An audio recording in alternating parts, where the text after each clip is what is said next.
என்ன அப்படின்னு பாத்தீங்கன்னா ஒரு 7 to 8 hours வந்து மீட்டிங் நடக்கணும் அப்படின்றது பிளான். இதுக்கு நடுவில் ஒரு லஞ்ச் பிரேக்கு, ஒரு டீ பிரேக்கு, ஒரு ட்ரிங்க்ஸ் பிரேக்கு இந்த மாதிரி இருக்கணும் அப்படின்றதான் பிளான்.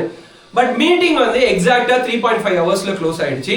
இந்த சைட்ல அமெரிக்கா சார்பா ஒரு 3 பேரு, அந்த சைட்ல ரஷ்யா சார்பா ஒரு 3 பேரு.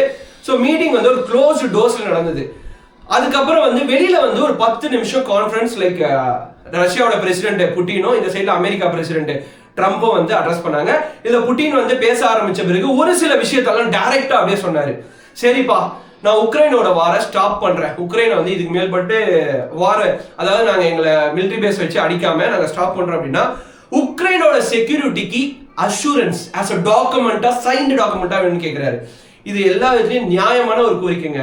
நீங்க என்னதான் வார ஸ்டாப் பண்ணு அப்படின்னு சொன்னாலும் அமெரிக்கா அதிபர் பிரசிடென்ட் ட்ரம்ப் மட்டும் தான் போய் பேசுறாரு.